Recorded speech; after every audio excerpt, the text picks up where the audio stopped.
Hello everyone, how are you feeling today? It's Eros71 here, and today I'm coming at you with an Abyss Actor deck profile.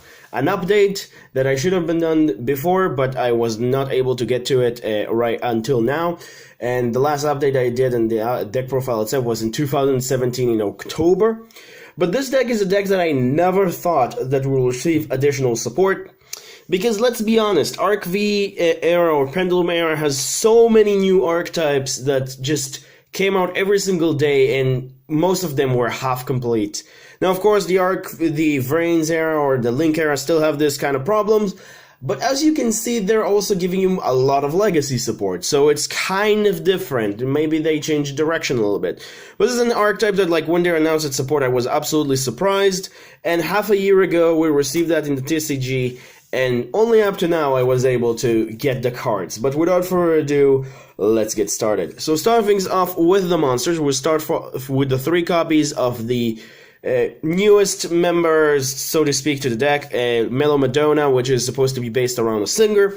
This card is absolutely awesome. It's a Clifford Scout that in the scale, which is also scale 0, but she limited you for only special summoning Abyss Actor Pendulum monster for the rest of the turn, which is kind of annoying, but I also get that because of Curtain Raiser, probably with Pendulum engines in order to make Pendulum decks even more powerful in a way for them. So I guess that's why they did that.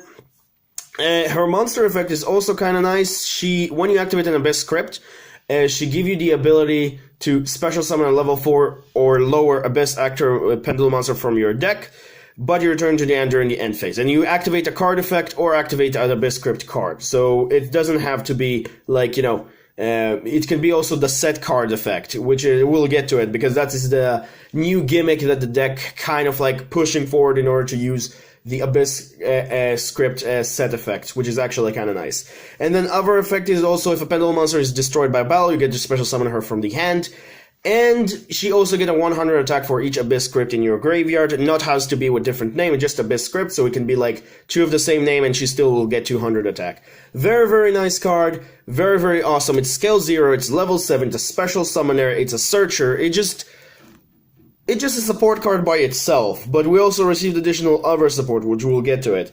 Moving on for the rest of the normal support right now for the 3-offs, we're moving on for Superstar. Superstar is pretty much your kind of like way to safely guard your Pendulum summon, because he's protecting because when he's summoned, your opponent cannot activate a spell or trap card effect, and an effect cannot be activated. So it's pretty much like safeguarding your Pendulum summon if you summon him together with a lot of stuff. And also, once per turn, he can set an Abyss script directly from your deck, but it's sent to the graveyard during the end phase, which is kind of annoying, but it's a 3 set card, so yeah. And then in the scale, he also have another effect, which you mostly don't use because you also have an Abyss script that kind of does that. But this one allow you to tribute an Abyss Actor monster and then target one Abyss Script spell in your graveyard and add it to your hand. Which is kind of like make me think that maybe like because Abyss Actors kind of like have a lot of tributing effects, I'm kind of like thinking of like maybe in the future trying something crazy with Diabolos, just throwing it out there if you guys want to play and test that out. But I'm not sure how much it's going to work, so we'll need to see that. Moving on to your second searcher for monsters as well, like Mellow Madonna, we'll move to Wild Hope, and it's probably your best one with Electromite, because when this card is getting destroyed, he's giving you to search any Abyss Actor card except himself.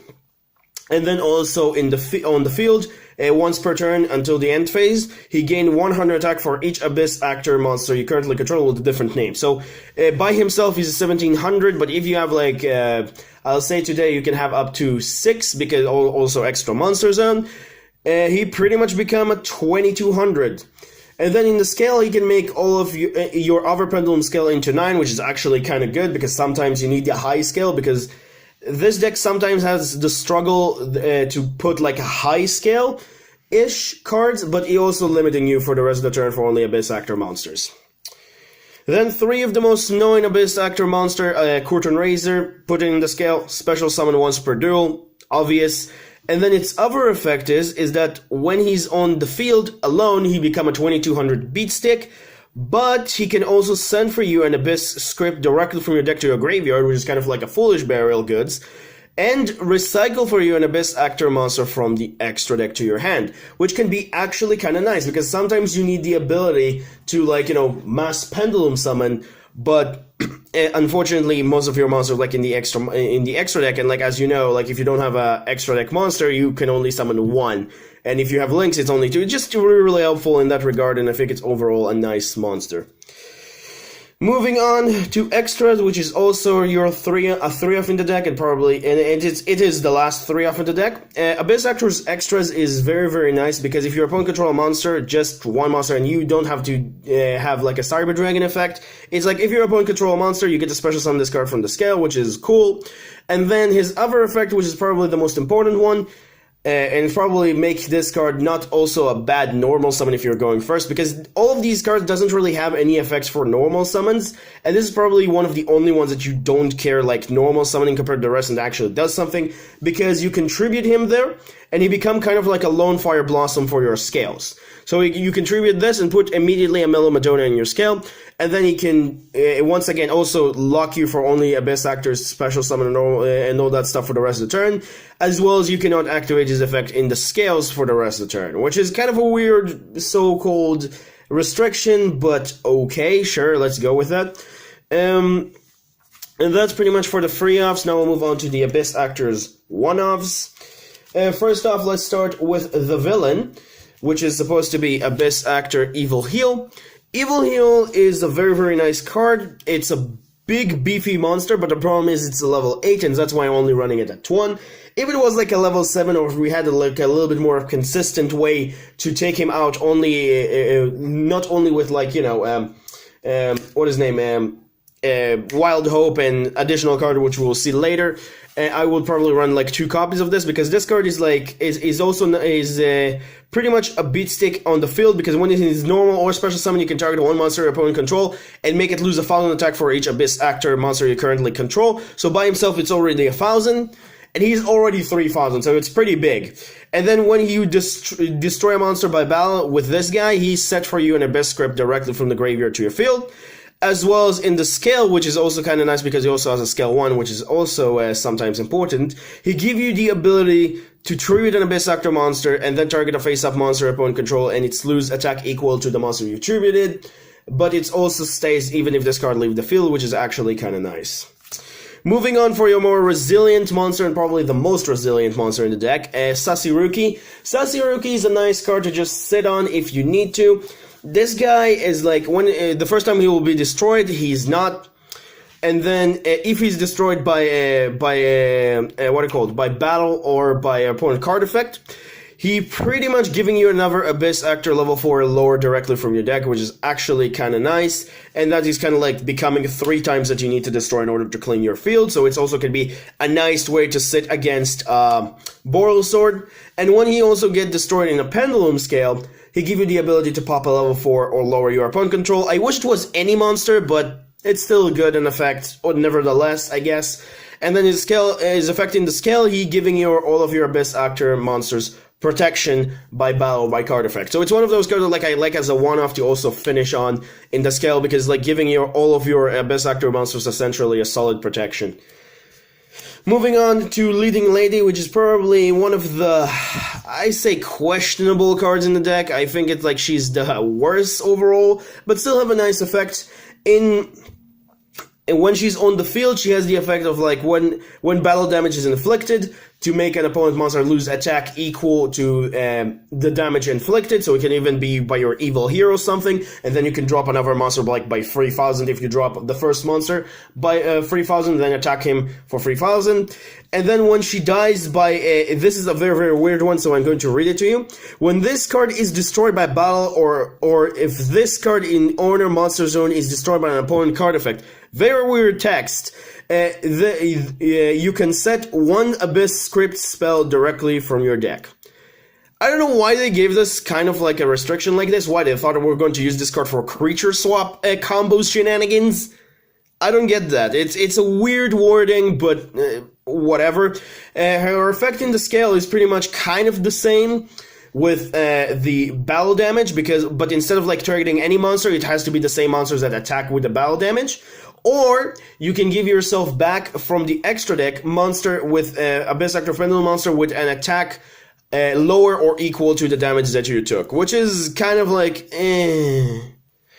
Then we'll move on to Comic Relief, which is the second newest monster in the deck, so to speak. This guy is only good as a one-off because I will explain it right now. In the scale, he's pretty much a creature swap, so I guess that's why they are afraid of Leading Lady, I guess. I don't know why.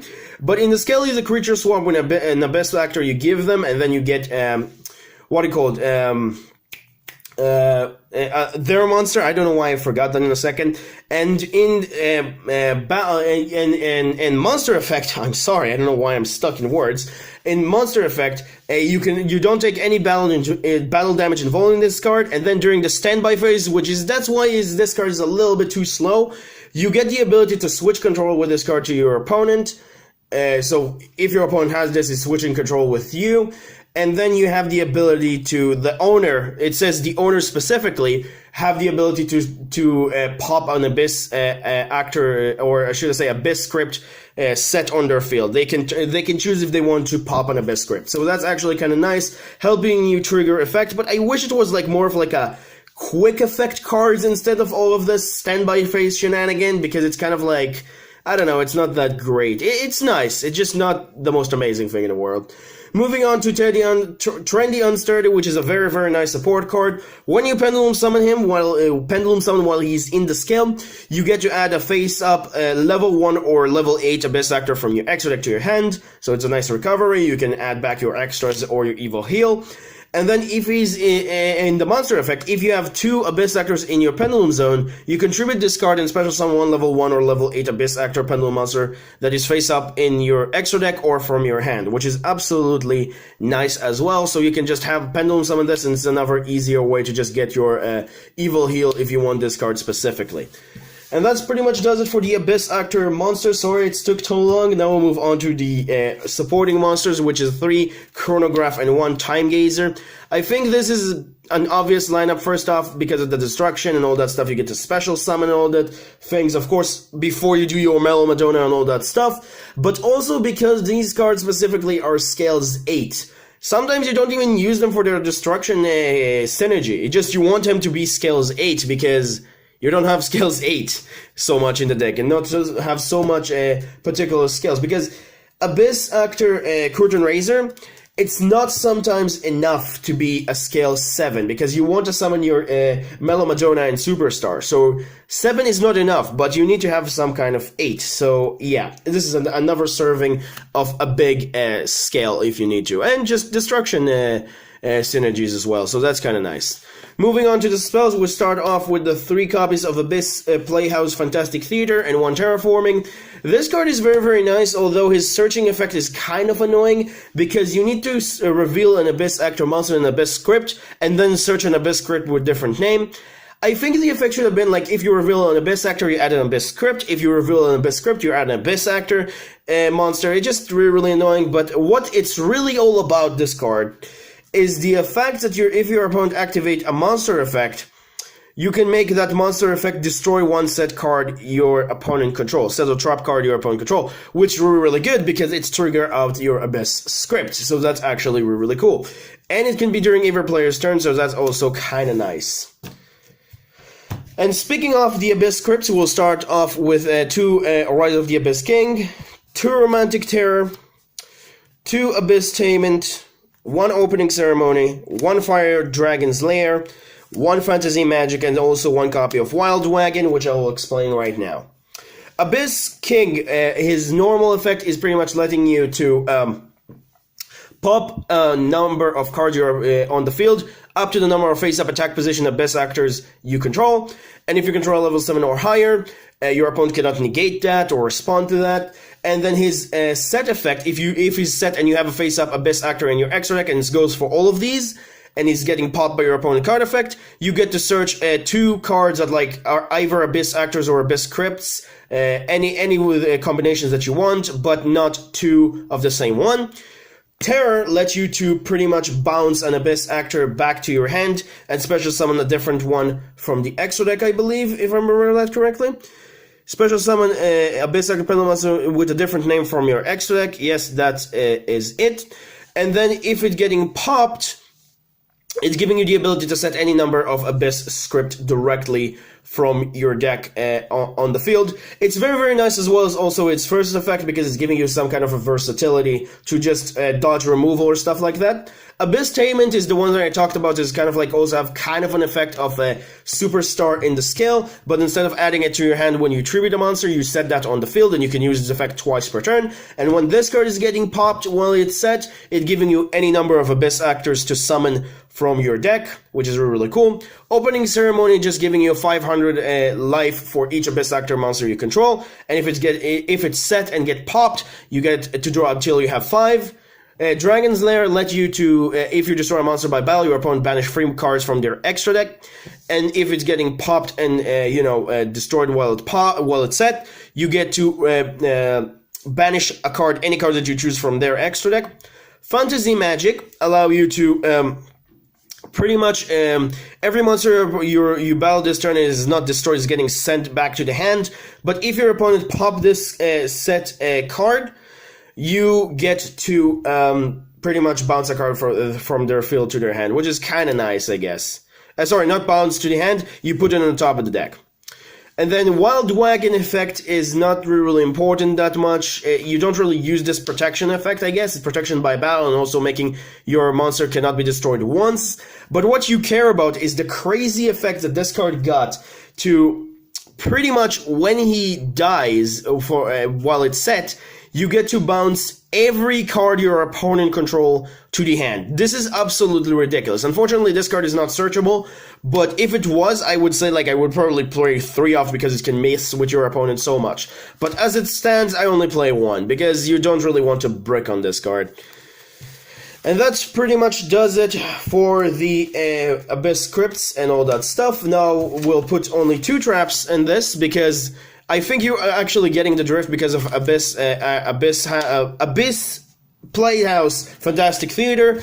This is a very, very good card with that, because this card is absolutely ridiculous, because Fantastic Theater doesn't force you specifically to destroy only Abyss scripts, unlike Comic Relief, so you can just also mess with your opponent with Waking the Dragon. So it's an additional 2 copies of cards that you can just force your opponent to additionally popped. So that's actually kind of nice as well.